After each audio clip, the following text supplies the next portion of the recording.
Welcome, welcome, welcome to Lead with LeAnn, your definitive guide for exceptional leadership and successful entrepreneurship. Airing every week at 2 p.m. Pacific time, that's 4 p.m. my time, Central Time, exclusively on winwinwomen.tv. I am your host, LeAnn, and I am thrilled to be sharing this journey with you. Each week on Lead with LeAnn, you'll join me as we delve into the inspiring stories of established leaders and innovative entrepreneurs, and we'll uncover just what it takes to build a brand from scratch, lead with authority and grace, and turn business aspirations into tangible successes. Our show is not only about imparting knowledge, that's fun too, but it's about creating a community. It's a space for us to laugh, to learn, and to leap forward together in our quest for professional and personal growth. So whether you're embarking on a new entrepreneurial adventure or just looking to inject some fresh energy into an existing one, there will always be insights for you. So get ready for thought-provoking conversations, enlightening insights for you, and we will begin in actionable advice. Lost my point. This is a live show, by the way, in case you're asking, unless of course you're watching the recording, but actionable advice in the support of a network that champions the win-win philosophy. Learn to lead with passion, purpose, and determination right here on Lead with LeAnn. So today, my guest is an embodied leadership coach and trainer specializing in assisting results-oriented professionals. That's a lot of syllables. It's really cool, though, when you start pulling them apart. Think about it. Embodied leadership coach and trainer.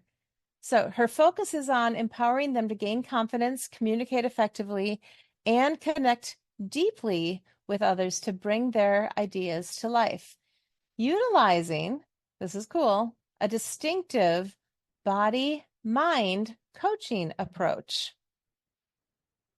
Very cool, right? She integrates her international experience from living in 3 countries, her in-depth coaching skills, and her enthusiasm for dancing and movement. Love it. Additionally, she is a contributing author to the, quote, She is Remarkable book initiative and has written several articles addressing women's issues. Zeina, are you there? I am here. I just said your name wrong. It's okay. It's the tough name. Say it correctly for me, please. Zeina. Zeina. It's not that hard. It really isn't.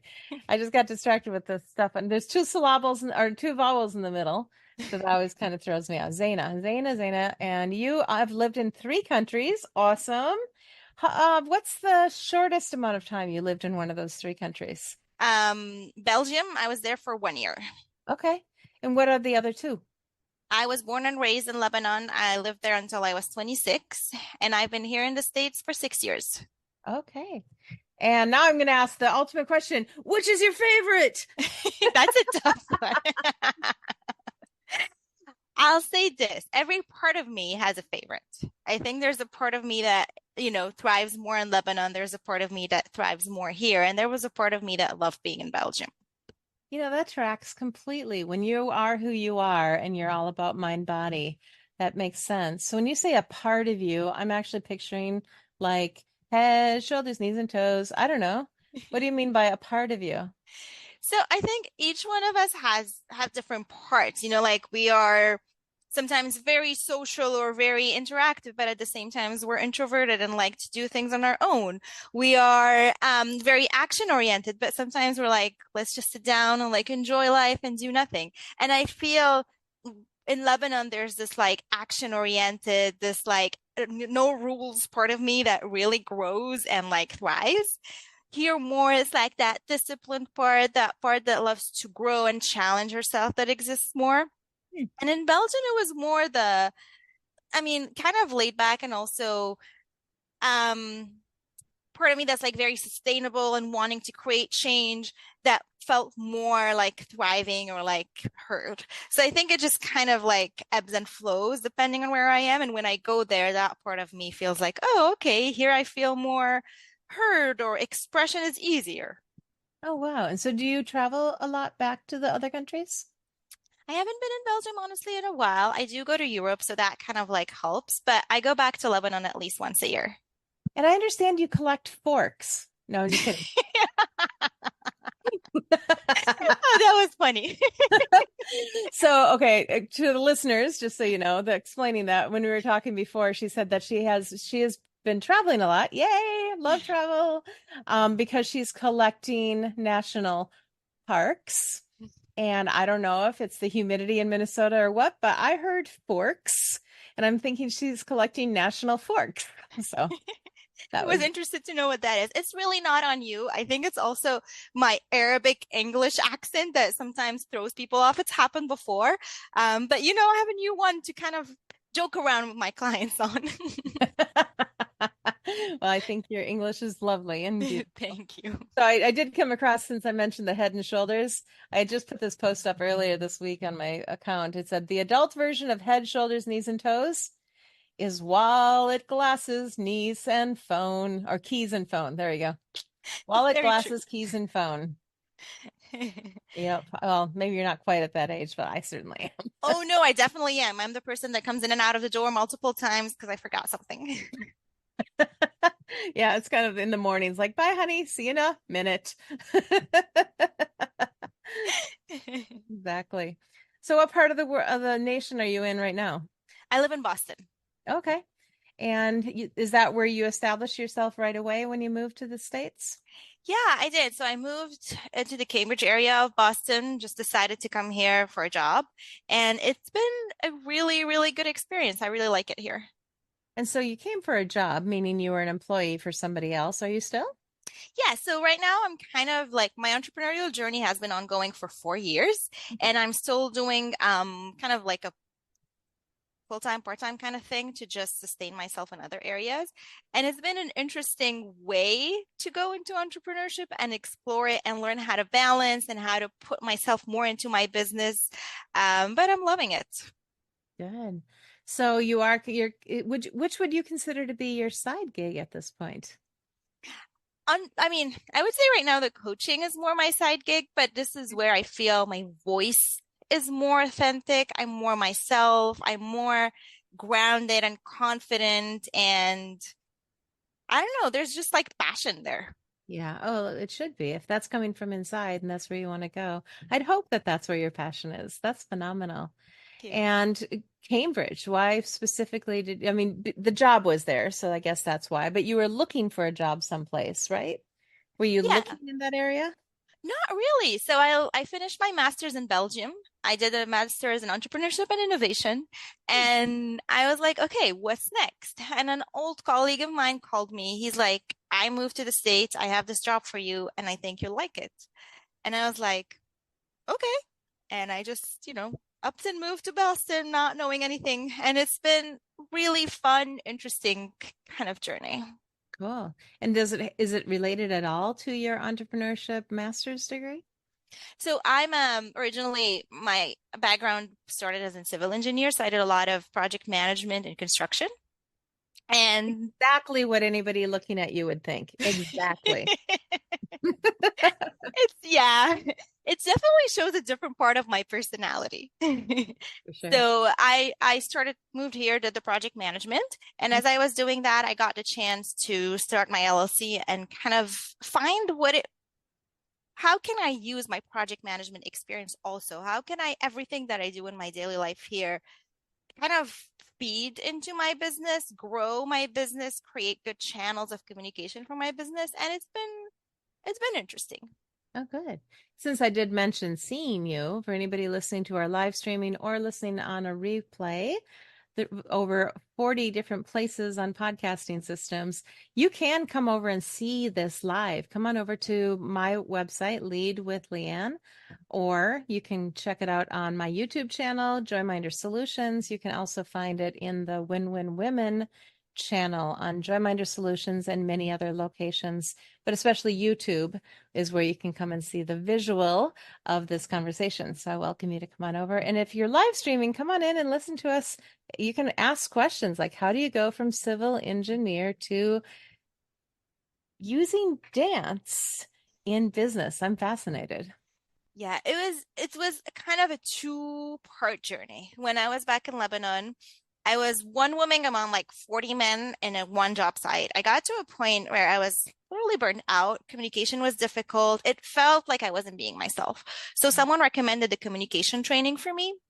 Went there, took it, and then they looked at me and they were like, "You are good at this, and I think you should start training with us." Oh, So started training with them, did my certification to the US as a coach. And ever since I was young, I've been like fascinated with dancing. When I'm tired, when I'm angry, everything is channeled through dancing. When I moved to the States, I was like, I have an opportunity to do whatever I want here. I have the chance to be myself. So I started taking dancing lessons, got very deep into it, and then started understanding more how it relates into theater, how it relates into coaching, and what is embodiment, how do people use it. And all of that got integrated into my business. And I went from simply, being into coaching to being into body mind connection coaching. wow. And so, you kind of stole my thunder because my big question often on these podcasts is, what did you love to do that you were young when you were young? And I think you just answered that question. And then we say, how does that relate to what you're doing today? And you did that too. So the interview's over. It was lovely talking with you. And just kidding. What type of coaching or what kind of dance especially has inspired you? I do salsa and bachata, so it's basically mostly Latin dances, partner dancing. Got it. Yeah. So you have a partner. So yeah, but like, so here's a trick. The fun part about dancing is that you get to meet so many people, you get to dance with so many different people, and that helps you understand the way partner dancing helps, in coaching, is it helps you understand how you need to adapt to the people you're dancing with, how you need to learn to follow, lead, what kind of interaction. So there's the beauty in dancing of having so many people that you can dance with, the beauty of growing with all of these people and adapting, learning how to be independent, interdependent. There's a lot of that gets integrated into coaching that we don't really think about on a daily basis. Ah, I just love it. I'm very much a physical athletic and I love dance. So everything you're saying to me is like spot on. I get it. I get it. I get it. I did ballet when I was little. I did a tap dance routine for yeah, seventh. Like think about middle school and then think about doing a tap dance routine for your seventh grade talent show. Like totally nerd. But oh well, I really loved it. I always did. Can I And ask you something then for a second? sure, yeah. How do you think like dancing plays a role into how you show up? When you're aware of how your body is, I just think it does bring more of a body awareness. You know how to stand. You're more aware of if you're slouching or sitting or where you are. And I think if you have a knowledge or a presence of your physical space, you command the space in general around you. That's my thought. I love it. Thank you. Hmm. What would you say? I think it's multiple things. One of them is this, under having a physical awareness of like how to move my body. Also in coaching, having physical awareness of my clients when expressions are changing, when their body are moving any differently and being able to help them through that. Another one is I think a lot related to the presence, because when you're dancing with a partner socially, everything is improvised. So how do you deal with that? How do you kind of understand that and bring that improvisation into the other parts of your world? Have you ever considered competitive dance? I did. I don't know. I don't think if I would do competitive as in like routines, but I would definitely do something we call Jack and Jill, which is improv dancing. So you go on, you don't know who your partner is, you don't know what the song is, and then you just have to compete. Fun. Very Very fun. fun. So, fun fact, when I was married, when we were married, my husband and I still married, um, did hire a choreographer Oh, that's so to cool. choreograph our first dance because we didn't want to be the couple that made everybody, hundreds of people at our wedding watch us rock back and forth for 2 minutes, right? How boring. That So makes we sense. we did have a beautiful dance, and in the course of it, we did learn, basic steps. And to this day, when we get out on a dance floor, people give us a little bit of space. I don't know if that's because they're afraid of us or or because we look good. But either way, I'll take it. I like the space. I like the stage. Yeah, let's assume it's because you look good. Yeah, let's assume. And I think it's true. Yeah. Yeah, and having that skill has really been a nice part of our marriage because it is just fun to get out there and to sweat a little and the closeness and yeah, I wish we danced more than we do, quite Yeah. honestly. Yeah. So the communication thing, back to that, they said that you have a gift for communication. Tell me more, just more what that meant. What did they mean, or how did you take that? Looking back on it right now, I think it's multiple things. I think the first one is my ability to listen with acceptance, like Hmm. let a person be themselves. I did not know I had that skill until I started working in the coaching world. And and I realized that people in general would come to me and tell me things just because they felt that I would listen and be like, oh, okay. Like there was no judgment, no matter how different or weird or whatever it is the story was.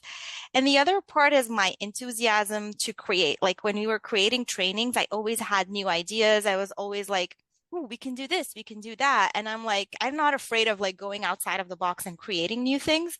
I think those two things were like, okay, she could be a good fit in our team and she could push this forward in a different way than the direction we were going in. Wow. And that's actually one of the things that we talked about, coming onto the show is you said that listening, you said, is the most important skill in communication. Agreed. In my faith journey, it says, or people say, God says, gave you two ears, one mouth. Use in accordance to that, or use proportionally. 100%. So yeah, that's interesting. It's always an evolution though, isn't it? What do you mean by that? Well, what you hear and what you think and where you think you're going to go, ends up evolving over time. I mean, when she said that, you hadn't yet embraced going back to your love of dance and being in movement and things quite yet. I'm thinking is what I heard. 100%. And I kind of agree with that. I think I hadn't listened to what was happening inside of me that well yet. Okay. I had this skill, I just haven't developed. What does it mean to listen internally? What does it mean to listen to what is happening on the inside? And that journey of coaching, because in order to coach, you have to also be coached and you have to go through the same journey. So going through that journey with my clients and my coaches helped me get there for Hmm. sure. Maybe that's why I don't want to be a coach. I'd have to be, I'd have to go through coaching. Oh yeah. Some days are just like, I'm done. I am not doing that anymore. I need a break. Yeah, well, just this year as I went through some coaching, the term strategist came up and I'm like, bingo, that's what I like to do. Strategy is what I enjoy. Coaching, even consulting doesn't ring true quite as true for me. And like you, with your civil engineering background, I have a math background. And so I think there's a part of me that just really likes the facts. Like, let's get it done. Let's move forward. Let's achieve the goal kind of thing. And coaching and even consulting is a little softer. It's a little squishier, if you will.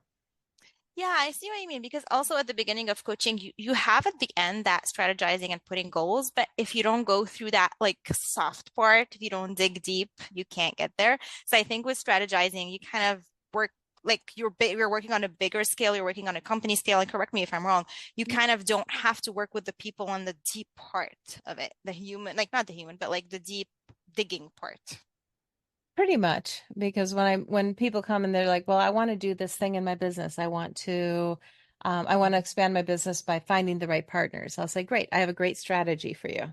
You know, and it is a strategy, and how they turn that strategy into fitting with their personalities, that is a lot more on them and a lot less on. But the strategy part, the initial how to, is easy for me to put into place, but then finding the right fit for them oftentimes is more on them and their teams usually.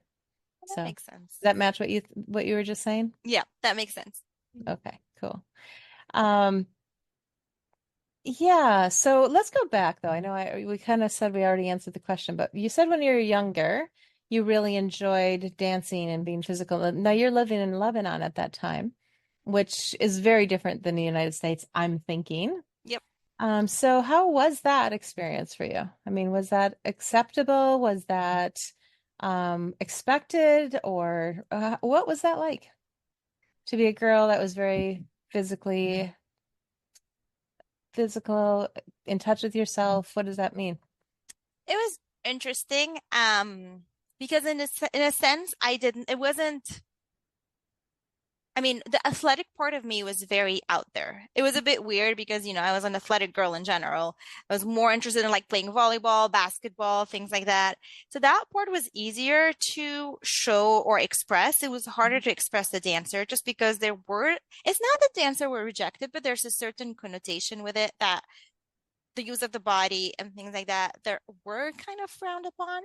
It's not it's not like super frowned upon. It's not like you don't see dancers, but there are some connotations that come with it. Oh, what is she doing? Oh, is that really a job? Oh, like that is like she's showing off her body, like things like that. Certain language that I didn't realize I embodied or like had inside of me until I moved here and started dancing here and became so deep into the dancing world, I was able to take those out. They still show up sometimes, but I think that made it hard for me to actually start my dancing journey before I moved.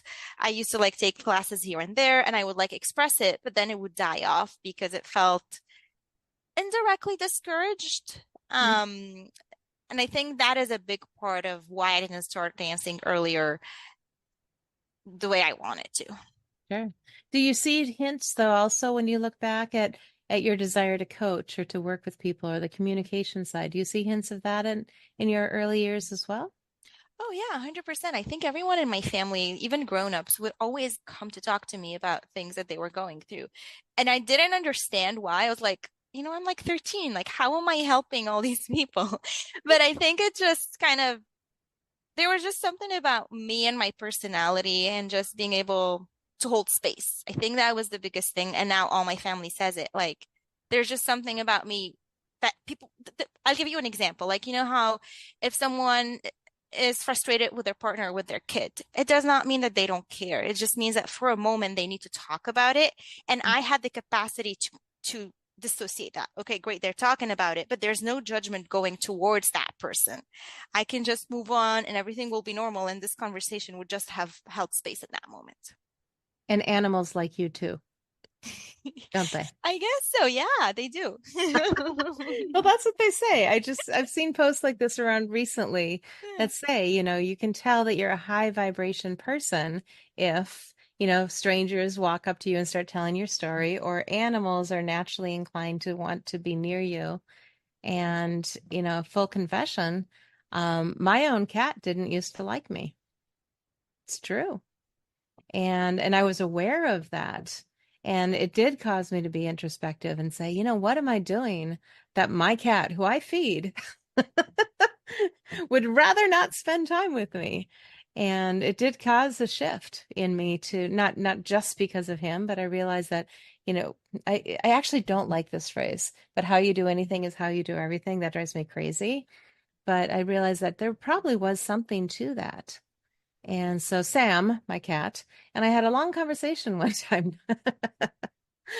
But I just made a shift. I said, I'm going to figure this out. I'm going to shift, that part of me. And I don't know that you can make a complete shift, but he likes hanging out on my lap now these days and for the last few years. But we had a real difference of opinion when he was younger. There's not a lot of talk about that, but people like when you talk about things like that, I feel like you're the kind of people that are most coachable, that are so courageous and in touch with those part of themselves because it's very like what you just said. Maybe 10% of the population would say, especially on a live show, because it's hard. I'm serious to speak up of these things. It's hard to come up and be like, hey, this is a part of me. This is what happened. This is the transformation that happened through that. And I think that it takes a lot of courage and a lot of vulnerability and modesty to be able to say things like that. I just wanted to share that Well, because thank I you. I appreciate heard that. it And from you. honestly, it was hard. I'm like, I Oh, can't believe I'm saying this, but here we go. Because you really, we can't help other people if we're not authentic. And if we're not sharing our real stories and our real struggles, can we possibly be authentic if we don't share those hard parts? because we've been through hard parts. I'm sure you have too. Yeah, 100%. And I feel like, a lot of the time with my clients, I go in and I'm more of a listening ear, but sometimes in some moments, I feel sharing something that I struggled with. I'll take off that listening hat and I'll tell them and I'll share something that I went through, when I moved here or, heartbreaks or anything, because it helps them see me as human and it helps see that because sometimes in that moment, people need to know they're not alone. 100%. And that is the easiest way to do so is to share that common experience or share that, hey, I've been through this too in some way, shape, or form. 100%. Yeah. Like traveling. I mean, traveling is another, it's a whiplash to change countries. Um, it's Belgium. That was your second one, Yeah. correct? Language. I don't even know. What's the language of Belgium? Is it French? So it was interesting because the southern part of Belgium speaks French, but the northern part where I lived speaks Dutch. Now, to be fair, they do also speak English. So communicating with people, generally most of them speak English. It's just going to supermarkets or like daily conversation. If there's like multiple Belgian people and you go into the conversation, sometimes they will switch language, so it becomes very hard for you to feel included. Sure. It was something that I do a great job right now being here in the States when there's someone not speaking my language to make sure that I speak a language they do understand, because I think that's very hard when you first move. And it's also the habits, the supermarket, the kind of food, like the kind of food you eat. You don't know how much it changes when you change countries. Your everyday diet, your way of transportation, the people you see every morning, your habits. So there's a lot of it that suddenly you didn't realize was going to change and then it does and you're like, okay, what am I doing? Who am I? Who am I becoming? And it takes some time. I always say when someone moves, it's an average of a year and a half, 2 years before they feel completely at ease. And isn't it great? I think, you know what? I think it's great and it's not at the same time. Yeah, I agree. It's hard. There is, when people talk about the discomfort. I was going to say disease, but that's a different word. But the discomfort that you experience traveling. So I lived in Sweden. Mhm. I was only there for 6 months, but I went in speaking Swedish. So I had a little bit of an easier transition. Although how much Swedish I spoke versus being truly fluent was completely different. But 2 to 3 months in, I was, easily able to converse.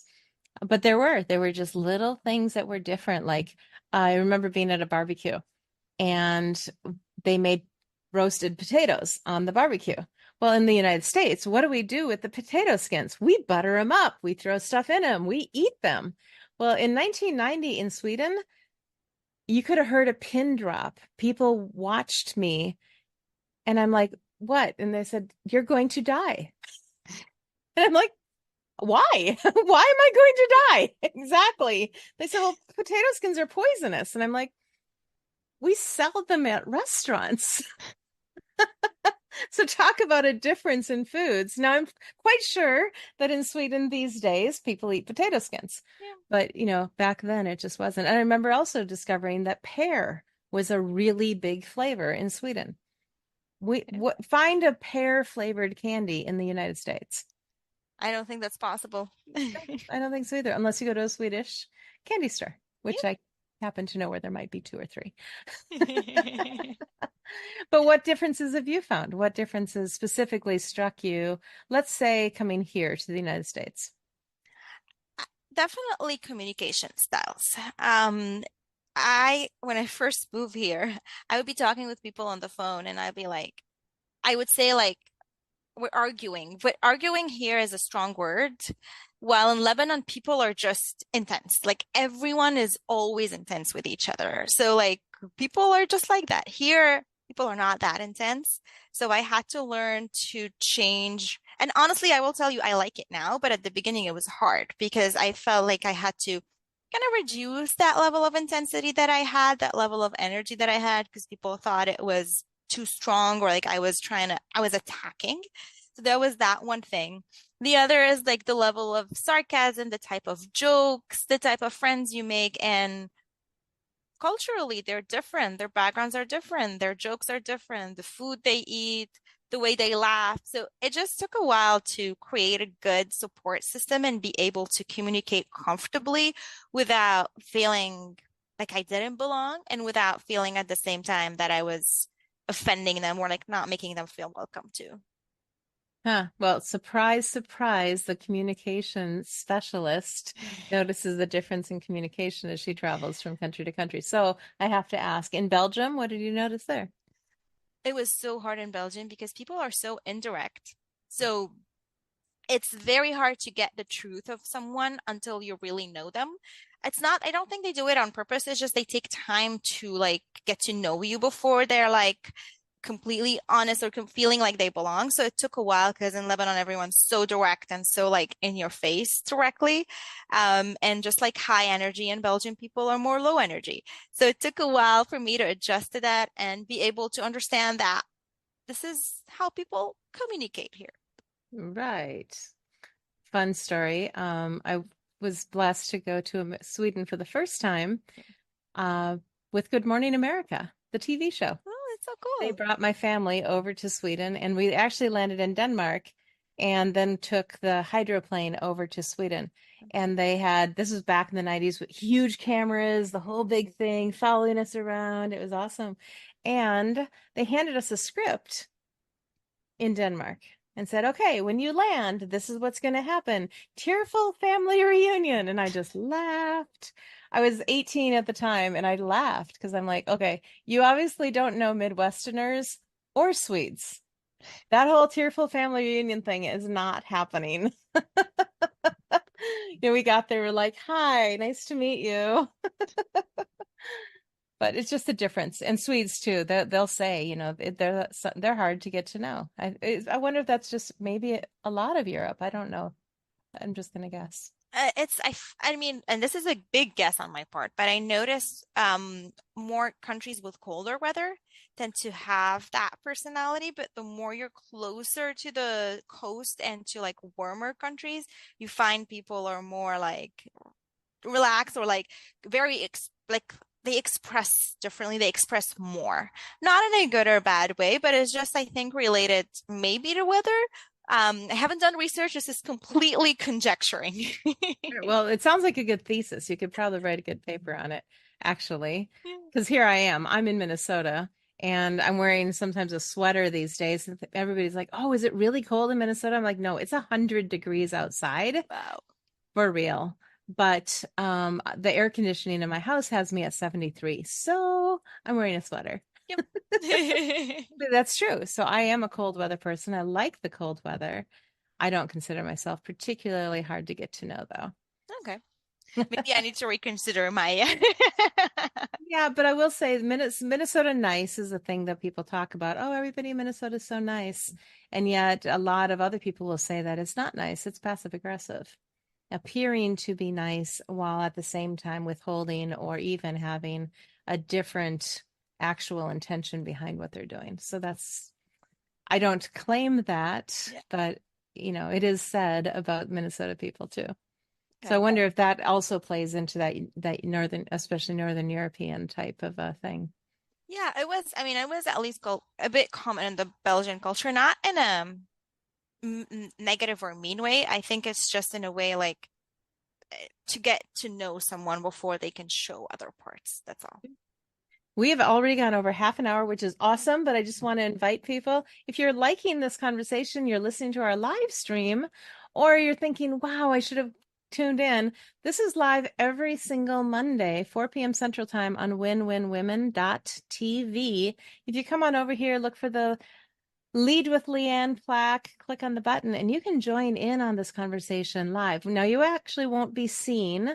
You'll text us some information, but we'll be able to see you. And at the end, I do end the call a little early so we can have a personalized conversation. So here's your invitation. Come on over to winwinwomen.tv and join us. If you have a question for my guest today or for me, either one, we're happy to be here and answer those questions. And this is so much fun. It really is. Have you done a lot of speaking like this? I have, especially in the last year and a half. It's kind of been part of my, well, my goal and just kind of to spread more about embodied coaching because I feel like it is not, I mean, it is very well known within the embodied community because people join it and people know about it. But when you go outside of it, people are just like not very well versed in it. People don't understand the relationship between the body and the mind or frown upon it. So I was like, okay, if I have different conversations with different people, I'll be able to spread that message or help people understand the importance of our bodies. So, what is embodied coaching as far as that goes? Go ahead and explain that.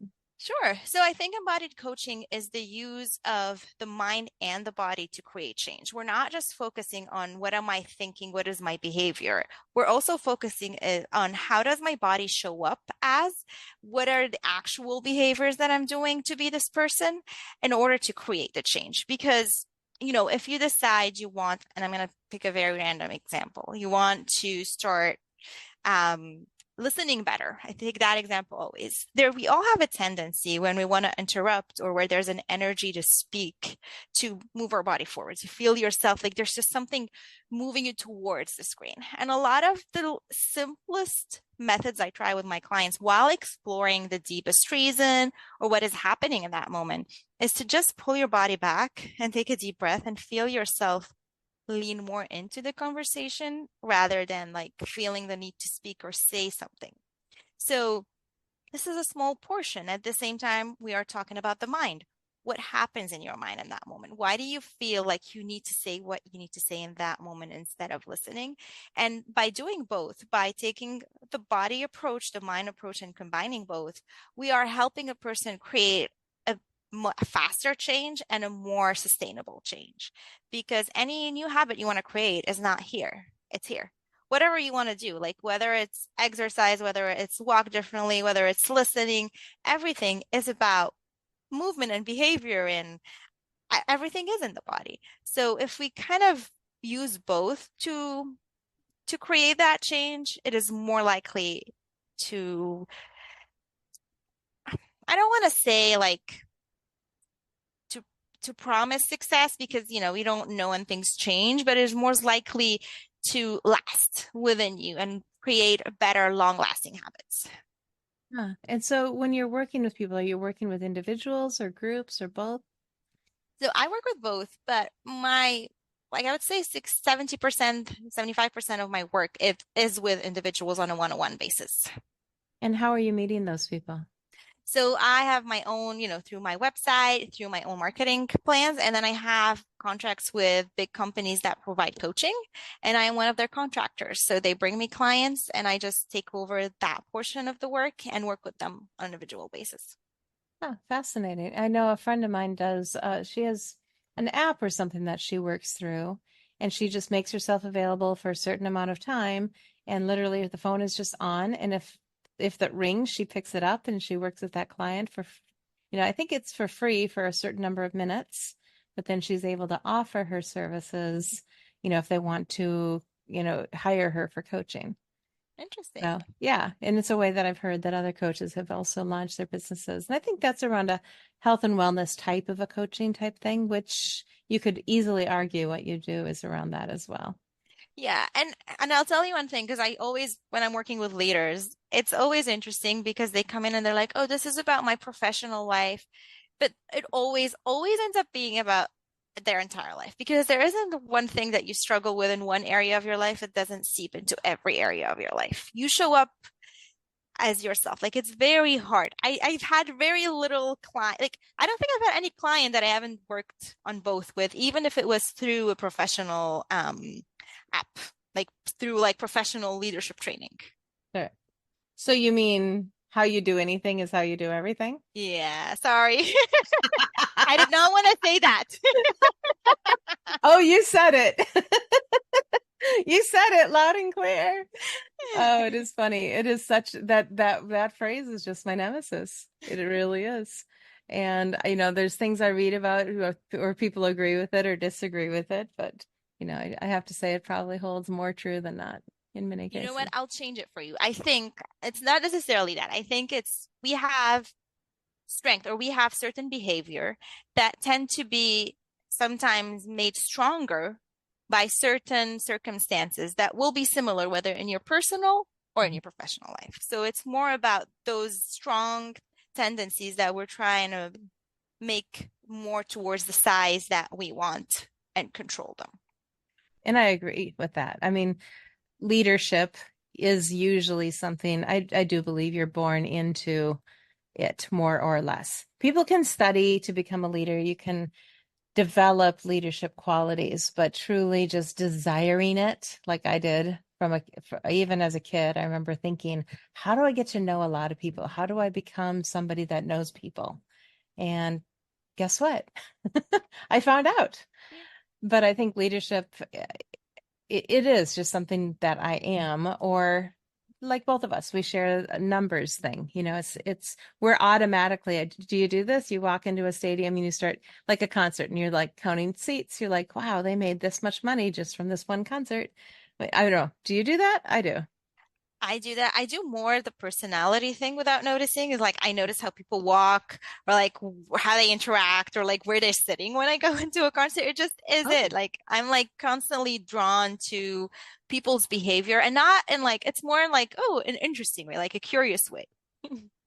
yeah, yeah, for sure. Yeah. And it's not a judge thing either for me with the numbers. I'm like, wow, they made $1 million in this one concert. That's pretty cool. I wonder how many concerts they do. And I just started doing the math. And I think that's sometimes an entrepreneurial thing as well.